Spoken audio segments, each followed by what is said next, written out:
The panther mafia by دعا خان قسط number 17۔ روحا شب بخار سے پھنک رہی تھی، وہ بے ہوشی میں بھی ڈر رہی تھی جیسے وہ بچپن میں ڈرا کرتی تھی۔ عاصم نے اسے ڈرتے دیکھا تو بے بسی سے اس نے اپنی آنکھیں بند کی۔ وہ اپنی بہن کو جس چیز سے ہمیشہ کے لیے نکالنا چاہتا تھا وہ ہمیشہ اسی کا شکار ہو جاتی تھی۔ عاصم شاہ نے اس کا ہاتھ پکڑا، وہ جو سوتے ہوئے میں ڈر کر کانپ رہی تھی۔ عاصم شاہ کے ہاتھ پکڑنے پر اچانک وہ پرسکون ہو گئی۔ عاصم ساری رات اس کے سرہانے بیٹھا رہا، خان بھی اس کے سرہانے ہی بیٹھی رہیں۔ وہ دونوں اس کے پاس ہی تھے۔ عاصم شاہ بیڈ کراؤن سے ٹیک لگائے سو چکا تھا اور خان بھی اس کے ساتھ لیٹی بیڈ پر سو گئی تھی۔ عاصم شاہ ہر تھوڑی دیر کے بعد اسے دیکھتا تھا۔ وہ 2 گھنٹے پہلے ہی اس کی آنکھ لگی تھی۔ اسے سوتے ہوئے 2 گھنٹے گزرے تھے کہ روحا شاہ کی آنکھ کھل گئی اور وہ چیخ مار کر اٹھی۔ اس سے وہ منظر آنکھوں کے سامنے آیا۔ اسے لگا جیسے اس نے خواب دیکھا ہو۔ اس کی چیخ سن کر عاصم شاہ ہڑبڑا کر اٹھا۔ پیا کیا ہوا؟ عاصم شاہ کی آواز سن کر وہ عاصم شاہ کے گلے لگ کر رونے لگی۔ سم ہمیں کہیں دور لے جائیں، وہ روتے ہوئے بولی۔ کیا ہوا پیا، آپ ایسے کیوں بول رہی ہیں؟ مجھے بتائیں۔ عاصم کے پوچھنے پر وہ بولی، سم وہ ہمیں مار دے گا۔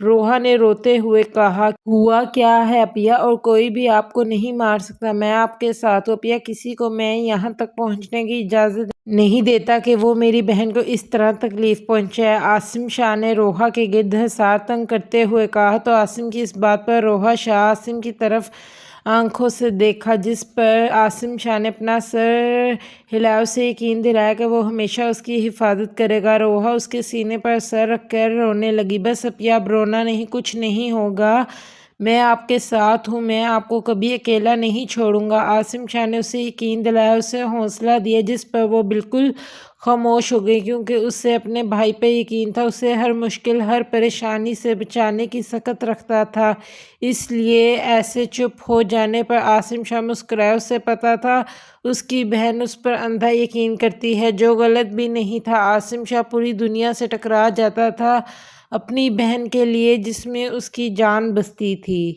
تھوڑی دیر ہی گزری کہ عاصم کو اس کی سانسیں مدھم محسوس ہوئی، جس کا مطلب تھا وہ سو گئی ہے۔ اس نے روحا کو دوبارہ بیڈ پر لٹایا۔ خان بھی نے کہا، عاصم بابا آپ جا کر سو جاؤ، میں ادھر ہی ہوں۔ لیکن خان بھی، اگر وہ پھر اٹھی؟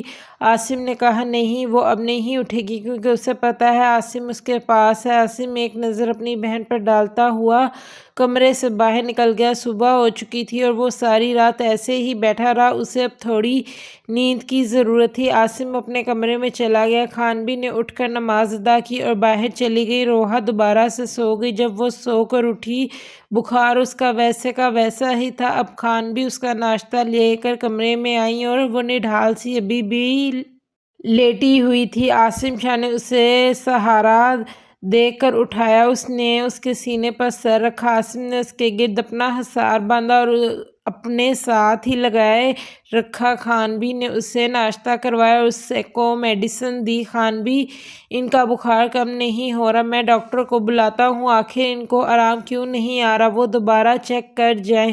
عاصم کو روحا کی فکر ہو رہی تھی، جس کا بخار کم ہونے کا نام ہی نہیں لے رہا تھا۔ اس نے ڈاکٹر کو بلایا۔ ڈاکٹر 15 منٹ بعد آ کر روحا کو چیک کر کے ڈاکٹر نے اس کی میڈیسن چینج کی اور ایک ڈرپ بھی لگائی، جس سے عاصم نے بہت مشکل سے اسے لگوائی۔ ڈاکٹر چیک کر کے چلے گئے تھے اور اسے ریسٹ کا بولا۔ ان کے جاتے ہی عاصم نے اسے دوبارہ بیڈ پر لٹایا اور اس کے سر پر پٹیاں کرنے لگا، لیکن اس کو بخار تھا جو کہ ٹوٹنے کا نام ہی نہیں دے رہا تھا۔ اس کے ڈر کی وجہ سے وہ اتنا ڈر گئی تھی کہ اسے سخت بخار ہو چکا تھا، وہ اٹھ بھی نہیں پا رہی تھی۔ عاصم نے اس کا بیڈ سے اترنا ہی بند کر دیا تھا۔ وہ بہت پریشان ہو گیا تھا اپنی اپیا کے لیے۔ ایس آج کالج کے باہر روحا کا انتظار کر رہا تھا۔ کل بھی وہ نہیں آ سکا، لیکن آج وہ اسے دیکھنے آیا تھا۔ لیکن روحا آج کالج نہیں آئی تھی۔ وہ کافی دیر انتظار کرتا رہا پر اسے نہیں آنا تھا، وہ نہ آئی۔ افرا بھی اسی کا انتظار کر رہی تھی۔ کچھ سوچ کر اس نے عاصم کو فون کیا، جس سے اسے معلوم ہوا روحا بیمار ہے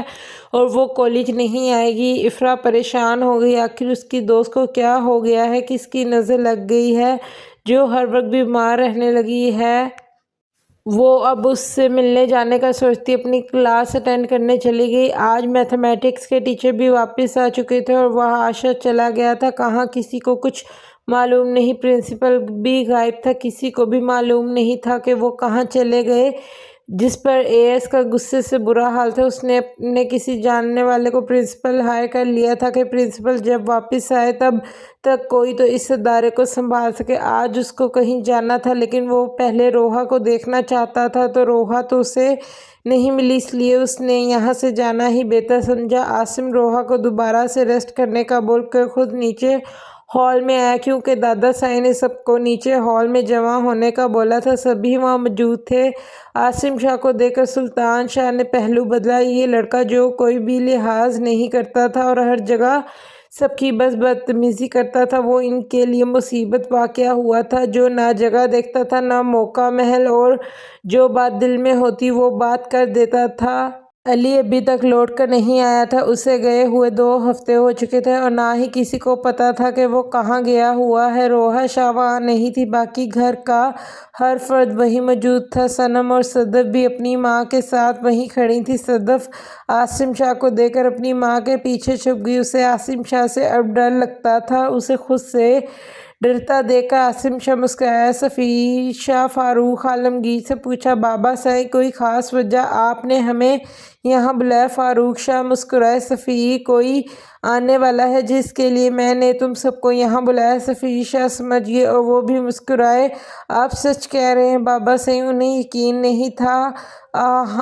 ہاں بیٹا میں سچ کہہ رہا ہوں، مجھے صبح فون آیا تھا اور آج آ رہے ہیں۔ فاروق شاہ نے کہا، یہ تو بہت اچھی بات ہے۔ صفی شاہ بھی خوش۔ سلطان شاہ کو کچھ سمجھ نہیں آ رہی تھی کہ یہ دونوں کس کی بات کر رہے ہیں، اس لیے انہوں نے پوچھا، کون آ رہا ہے بابا سائیں؟ کس کی بات کر رہے ہیں؟ جس پر فاروق شاہ نے کہا، بس تھوڑی دیر صبر کر جاؤ، تمہیں پتہ چل جائے گا کہ کون آ رہا ہے۔ سلطان شاہ خاموش ہو گئے اور پھر سب نے اس آنے والے کا انتظار میں بیٹھ گئے۔ انہیں وہاں بیٹھے 5-10 منٹ ہی گزرے تھے کہ باہر سے گاڑیوں کے ہارن کی آواز۔ فاروق شاہ جلدی سے اٹھے، انہیں اس طرح لجت میں جاتا دیکھ کر باقی سب نے بھی ان کی پیروی کی اور ان کے پیچھے ہی دروازے سے باہر نکلے۔ حویلی کے بڑے سے دروازے کے باہر سب کھڑے تھے اور سامنے سے 5-6 گاڑیاں آ کر حویلی کے داخلی بڑے سے دروازے کے سائے میں رکی۔ وہ سب گاڑیاں کالے رنگ کی تھیں۔ آگے پیچھے گاڑیوں میں سے گارڈز نکلے اور ہر طرف پھیل گئے۔ 6 گارڈز درمیان والی گاڑی کے دونوں طرف میں کھڑے ہو گئے۔ دادا سائیں اور باقی سب بھی یہ ٹھاٹھ دیکھ رہے تھے۔ نوشین شاہ، صنم اور صدف شاہ کے تجسس کے مارے نظریں اسی طرف تھیں کہ یہ کون سی ہستی ہے جو اتنے پروٹوکول میں آیا ہے۔ آمنہ شاہ بھی باہر کھڑی سب دیکھ رہی تھی۔ اتنے میں ایک گارڈ نے دروازہ کھولا، وہاں سے سرمد خان باہر نکلے۔ انہیں دیکھ کر صفی شاہ مسکرائے، جبکہ سلطان شاہ نے اجنبی نظروں سے انہیں دیکھا کہ یہ کون ہے جو اتنے پروٹوکول سے آیا ہے۔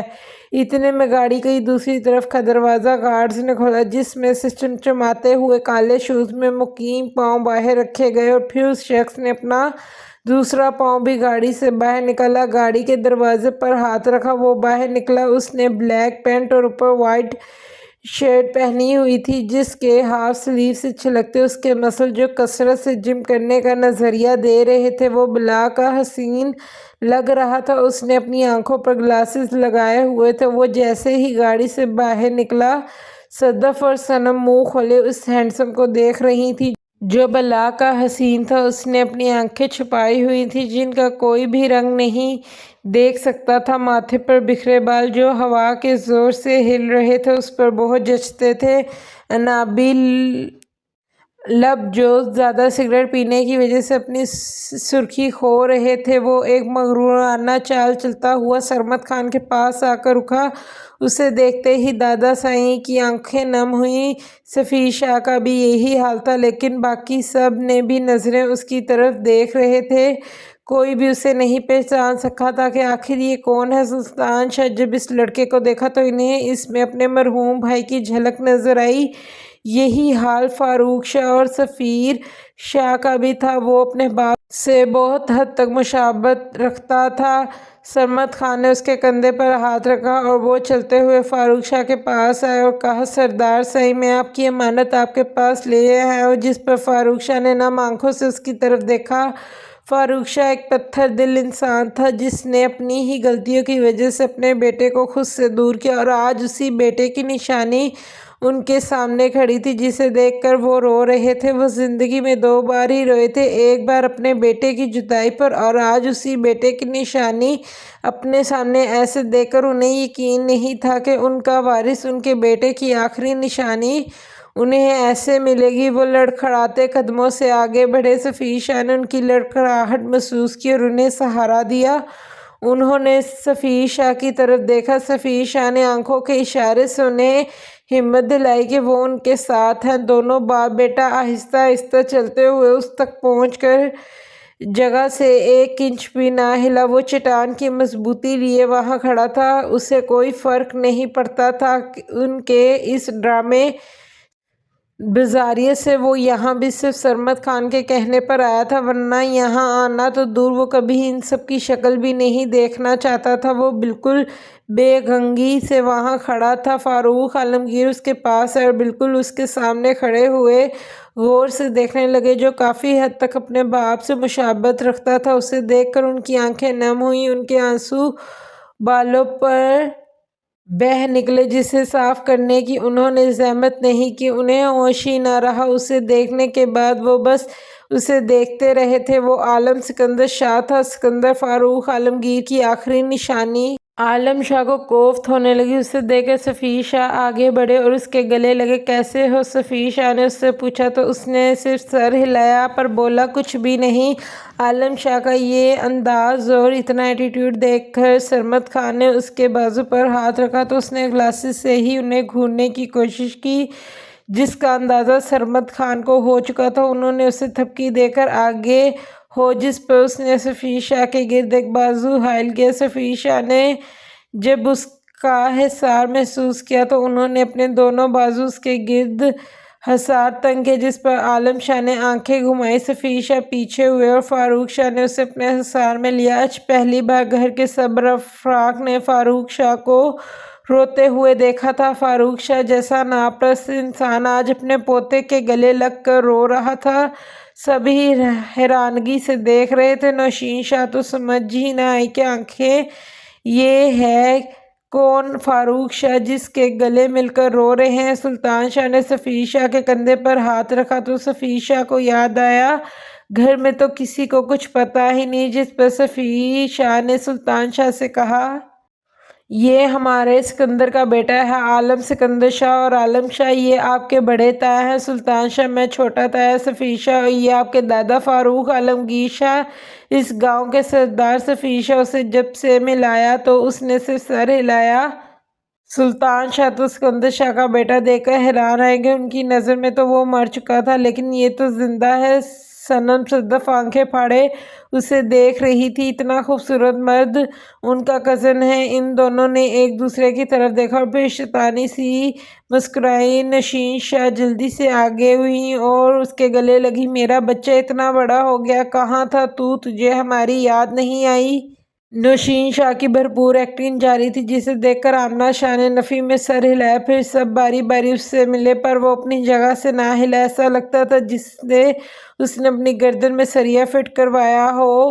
اس کی گردن ذرا بھی آگے پیچھے نہ ہل رہی تھی۔ سب اسی لیے اندر ہال کی طرف چلے گئے۔ عاصم شاہ کو اس وقت فون آ گیا، اس لیے وہ وہاں سے چلا گیا۔ اس کے آنے سے پہلے وہ اپنے کمرے میں موجود تھا اور فون کال سن رہا تھا۔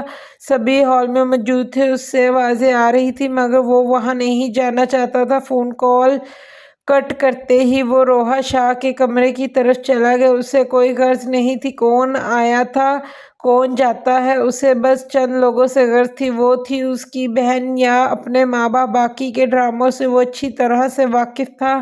ان کے ڈرامے اس کا غصہ دلا دیتے تھے۔ اس نے خود کو اپنی بہن اور اپنے ماں باپ تک محدود کر دیا تھا۔ باقی اس گھر میں کچھ بھی ہوتا رہے اس کی بلا سے۔ وہ روحا شاہ کے کمرے میں آیا تو روحا شاہ جاگ رہی تھی، لیکن اس میں اتنی سکت نہیں تھی کہ وہ اٹھ سکے۔ وہ بخار سے تپ رہی تھی۔ خان بھی اس کے لیے کھانا لے کر آئی تو عاصم شاہ نے پوچھا، خان بھی کون آیا ہے؟ عاصم: بابا مجھے نہیں پتا، کچن میں تھی، لیکن لگتا ہے کہ کوئی بہت بڑی شخصیت آئی ہے، کافی گاڑیاں اور گارڈ ساتھ ہیں۔ خان بھی نے اسے بتایا کوئی ہوگا، سیاست سے تعلق رکھنے والے لوگ۔ عاصم نے کہا تو خان بھی نے سر ہلایا۔ خان بھی: میرے لیے بھی یہی کھانا لے کر آئیں۔ عاصم نے خان بھی سے کہا، آپ سب کے ساتھ کھانا نہیں کھائیں گے؟ خان بھی نے پوچھا تو عاصم نے کہا، نہیں، میں ان سب کے ساتھ بیٹھ کر کھانا نہیں کھانا چاہتا، میں اپنی بہن کے ساتھ کھاؤں گا۔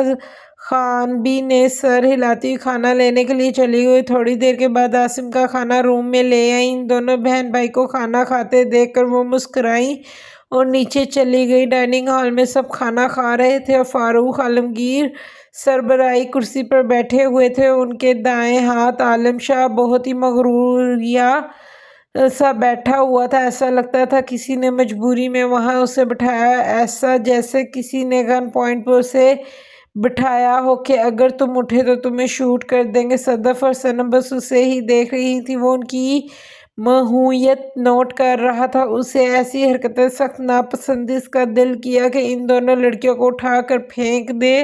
وہ ایسا کر بھی گزرتا، لیکن پھر تھوڑا لحاظ اس میں باقی تھا، اس لیے وہ بہت ہی مشکل سے اپنے غصے کو کنٹرول کیے وہاں بیٹھا ہوا تھا۔ اس نے کھانا کھایا، اس نے بس 2-3 نوالے ہی لیے۔ وہ یہاں کا تو کھانا بھی نہیں چاہتا تھا، لیکن اس کی مجبوری تھی، اسے اب کچھ دن یہیں رہنا تھا۔ یہاں رہنا تھا تو پھر یہاں کا کھانا بھی کھانا تھا۔ اس کے باپ کا گھر تھا جہاں اس کا باپ کا بچپن گزرا تھا۔ اس نے سوچ لیا تھا کہ وہ اپنا کام پورا کر کے یہاں سے جائے گا۔ ویسے تو اسے یہاں سے جلدی چلے جانا تھا، لیکن اب یہ تو حالات ڈیسائیڈ کریں گے کہ وہ کتنا عرصہ یہاں رہتا ہے یا نہیں۔ سبھی کھانا کھانے کے بعد ہال میں بیٹھے باتیں کر رہے تھے۔ عالم شاہ کا ضبط بس یہیں تک تھا۔ وہ اٹھا کھڑا ہوا۔ اس کے ایسے اٹھنے پر سب اس کی طرف دیکھا۔ سب کو اپنی طرف دیکھتے پا کر وہ بولا، مجھے میرا کمرہ بتا دے، میں تھوڑا آرام کرنا چاہتا ہوں۔ اس کے ایسے دو ٹوک کہنے پر سبھی چپ ہو گئے۔ سرمد خان نے سر ہلایا کہ اس لڑکے کا کچھ نہیں ہو سکتا۔ کتنا اس کو سمجھا کر لائے تھے کہ جتنے دن یہاں رہنا ہے اپنے غصے پر قابو رکھنا ہوگا، لیکن وہ بھول چکے تھے کہ وہ عالم شاہ تھا۔ وہ کہاں اپنے غصے پر قابو رکھ سکتا تھا؟ فاروق شاہ نے کہا، ہاں کیوں نہیں، ہم نے تمہارے لیے اس حویلی کا سب سے بڑا کمرہ سیٹ کروایا، تم وہاں رہو گے۔ جس پر عالم شاہ نے پہلے ان کی طرف دیکھا، پھر بولا، نہیں، میں اپنے ڈیڈ کے کمرے میں رہنا چاہتا ہوں۔ اس کی بات پر سفیر شاہ نے فاروق شاہ کی طرف دیکھا جن کا چہرہ تاریک ہو چکا تھا۔ پھر سفیر شاہ نے ہمت کی کہ ہاں کیوں نہیں، میں تمہیں ان کا کمرہ دکھاتا ہوں۔ سفیر شاہ اس کو ساتھ لیے اوپر کی طرف چلے گئے، جہاں پر تیسرے نمبر کا کمرہ سکندر شاہ کا ہوا کرتا تھا۔ ان کے جانے کے بعد ان کے کمرے میں کوئی نہیں جاتا تھا، اس لیے اس کی صفائی روز ہوتی تھی۔ سکندر شاہ کے کمرے میں صرف فاروق شاہ جاتے تھے، وہ بھی سب سے چھپ چھپ آ کر۔ سفیر شاہ نے اسے اندر چھوڑنا چاہا تو اس نے دروازے پر ہی انہیں روک دیا۔ میں خود چلا جاؤں گا، شکریہ، اس نے دو ٹوک انداز میں کہا اور ان کے ہاتھ سے چابی لے کر خود دروازہ کھول کر وہ اندر داخل ہو گیا اور ان کے منہ پر ہی دروازہ بند کر دیا۔ سفیر شاہ کو اس کا یہ رویہ برا تو بہت لگا، لیکن وہ سمجھ گئے تھے کہ وہ ایسا کیوں کر رہا ہے۔ وہ سمجھتا تھا کہ اس کے خاندان والوں نے اسے ڈھونڈنے کی کوشش نہیں کی، اس لیے وہ ان سے ناراض ہے۔ شاید تھوڑا ٹائم لگے گا، پھر وہ ٹھیک ہو جائے گا۔ سفیر شاہ اس بات پر ہی خوش تھے کہ ان کے بھائی کی آخری نشانی ان کے پاس لوٹ کر آ چکی ہے، وہ اسے آہستہ آہستہ ٹھیک کر ہی دیں گے۔ پھر اچانک سفیر شاہ کو یاد آیا کہ روحا کو صبح سے انہوں نے نہیں دیکھا۔ جو بھی تھا، لیکن وہ اپنے دل میں ایک نرم گوشہ اس کے لیے ضرور رکھتے تھے۔ انہوں نے اس کے کمرے میں جانا چاہا، لیکن کچھ سوچ کر ارادہ بدل دیا۔ وہ نیچے چلے گئے۔ خان بھی جو سیڑھیوں سے اوپر جا رہی تھی، سفیر شاہ کو نیچے اترتے دیکھ کر ایک سائڈ پر ہو گئی۔ سفیر شاہ ان کے سامنے رکے اور پوچھا، خان بھی، روحا کہاں ہے؟ نظر نہیں آئی؟ تو خان بھی نے حیرانگی سے ان کی طرف دیکھا کہ آج وہ اس کا کیسے پوچھ رہے ہیں، لیکن پھر بھی سوچا شاید انہوں نے کچھ غلط پوچھ لیا ہو۔ خانبی کیا ہوا، ایسے کیوں دیکھ رہی ہیں؟ جس پر خانبی نے نفی کی، نہیں بس ایسے ہی، میں نے آپ سے کچھ پوچھا ہے۔ سفیر شاہ پھر بولے تو خانبی نے انہیں کہا جی وہ روحا بی بی کو بخار ہے، وہ اپنے کمرے میں آرام کر رہی ہیں۔ خانبی کی بات سن کر روحا کو بخار ہے، وہ پریشانی سے بولے ایک اس لڑکی کو بات بات پہ بخار ہو جاتا ہے۔ سفیر شاہ نے کہا آپ نے اس کو چیک اپ کروایا؟ تو خانبی نے کہا جی عاصم بابا ڈاکٹر کو بلا کر لائے تھے، ڈاکٹر نے بھی یہی بولا ہے کہ ٹھیک ہو جائیں گی، بس آرام کریں۔ کوئی دوائی دی ہے؟ سفیر شاہ نے پوچھا جی دوائی دے کر گئے ہیں۔ سفیر شاہ کے پوچھنے پر خانبی نے انہیں بتایا تو انہوں نے خانبی سے کہا اس کا خیال رکھا کریں، یہ کہتے ہوئے نیچے چلے گئے۔ خانبی اس کی پشت کو دیکھتی رہیں، کیونکہ آج پہلی بار ہی ایسا ہوا تھا کہ انہوں نے خانبی سے روحا کا خیال رکھنے کا کہا تھا۔ عالم شاہ کمرے میں جب داخل ہوا تو بیڈ گراؤنڈ کے پیچھے ان کی تصویریں لگی ہوئی تھیں جس میں وہ کھڑے تھے، ایک سفید کلر کا گھوڑا ان کے ساتھ تھا اور وہ اس کے لگام پکڑے کھڑے تھے۔ ان کی تصویر دیکھ کر عالم شاہ کی آنکھیں نم ہوئیں تو اس نے اپنی گلاسز اپنی آنکھوں سے اتارے تو اس کی آنکھوں میں سرخیاں گھل رہی تھیں، ایسا لگتا تھا جیسے ابھی ان سے خون چھلکنا شروع ہو جائے گا۔ وہ نہ آنکھوں سے اپنے باپ کو دیکھ رہا تھا جس سے بچپن میں ہی اس کا ساتھ چھوڑ دیا تھا۔ اس کے بعد اس کمرے میں اس کی ماں کی کوئی بھی تصویر، کوئی بھی یاد نہیں تھی، کیونکہ انہیں اس گھر سے نکال دیا گیا تھا۔ پھر آخر عالم شاہ چھوٹے چھوٹے قدم لیتا ہوا اپنے باپ کی تصویر تک آیا اور اس تصویر پر ہاتھ رکھا۔ ایک آنسو ٹوٹ کے اس کی آنکھوں سے گرا اور آج وہ بزنس کی دنیا کا بے تاج بادشاہ اپنے باپ کی تصویر کے سامنے بچوں کی طرح رو رہا تھا۔ اس نے سائڈ ٹیبل سے اپنے باپ کی چھوٹی تصویر اٹھائی جو کہ چھوٹے سے فوٹو فریم میں لگی ہوئی تھی۔ اسے اپنے سینے سے لگائے وہ بیڈ کے ساتھ ہی نیچے بیٹھتا چلا گیا اور اپنے باپ کی تصویر کو سینے سے لگائے رونے لگا۔ وہ کسی چھوٹے بچے کی طرح رو رہا تھا جس کا سب کچھ اس سے چھین لیا گیا ہو۔ وہ روتے روتے پتہ نہیں کب لیکن اس کی وہیں آنکھ لگ گئی اور وہ بیڈ کے ساتھ لگے ہی سو گیا۔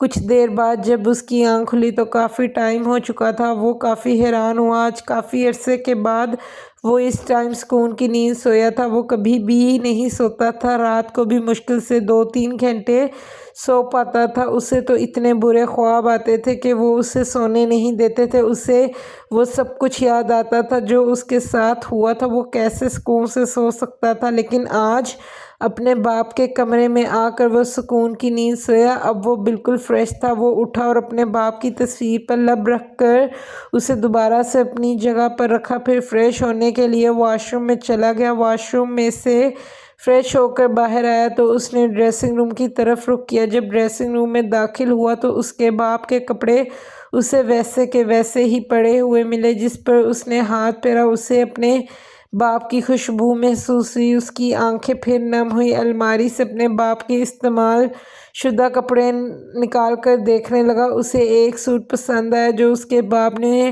اس تصویر میں پہنا ہوا تھا۔ اس نے وہی سوٹ نکالا جو کہ شلوار قمیض تھی۔ اس نے زندگی میں شلوار قمیض کبھی نہیں پہنی تھی لیکن اب وہ پہننا چاہتا تھا کیونکہ اس کے باپ نے ہی یہی پہنی ہوئی تھی اور اسے پسند آئی تھی۔ اپنے باپ کی شلوار قمیض لی اور وہ چینج کرنے چلا گیا۔ اس نے اپنے کپڑے وہیں پر رکھ دیے۔ اس کے باپ کی ڈریسنگ روم ہر طرح کے کپڑوں سے بھری تھی، ایسا لگتا تھا جیسے آج تک کسی نے ان کو ہاتھ نہ لگایا ہو۔ کتنے سال گزر جانے کے بعد بھی ان کی ہر چیز ویسے کی ویسی تھی جو کہ فاروق شاہ کی ہی مرہون منت تھی۔ وہ خود ان کی چیزوں کی دیکھ بھال کرتے تھے، کسی کو بھی ان کے کمرے میں آنے کی اجازت نہیں تھی۔ ان کے کمرے کی صفائی بھی فاروق عالمگیر شاہ خود اپنے ہاتھوں سے کرتے تھے۔ شاید وہ اپنے دل کے درد کو کم کرنے کی کوشش کرتے تھے ان کی چیزیں کی ایسے حفاظت کر کے، لیکن ان سب چیزوں کا کیا فائدہ؟ جس کی حفاظت کرنی چاہیے تھی انہوں نے تب اس کی حفاظت نہیں کی، تو اب ان سب چیزوں کی حفاظت کرنے سے کیا ہونا تھا؟ لیکن یہ ہر بندے کی اپنی سوچ ہوتی ہے، وہ جیتے جاگتے انسانوں کو کبھی پرواہ نہیں کرتے، لیکن جب کوئی ان سے دور چلا جاتا ہے تو پھر اس کی چھوٹی چھوٹی چیزوں کی وہ ایسے حفاظت کرتے ہیں، ایسے پرواہ کرتے ہیں جیسے وہ کوئی بے جان چیز نہ ہو بلکہ وہ خود وہ شخص جو انہیں چھوڑ کر گیا ہے، لیکن تب ان سب چیزوں کا کیا فائدہ؟ لیکن یہ بات فاروق شاہ کو کون سمجھاتا؟ جاری ہے۔ لائک اور کمنٹ کر کے مجھے اپنے ریویو ضرور دیجیے گا، مجھے بتائیے گا کہ آپ کو یہ ناول کیسا لگ رہا ہے۔ بس اس کی اب کچھ ہی ایپیسوڈز رہ گئی ہیں، سمجھے آدھی ہوگی، آدھی اور رہ گئی، اس کی ٹوٹل 30 ایپیسوڈز ہیں۔ انشاءاللہ یہ اس منتھ میں میری کوشش ہے کہ میں ناول ختم کر دوں۔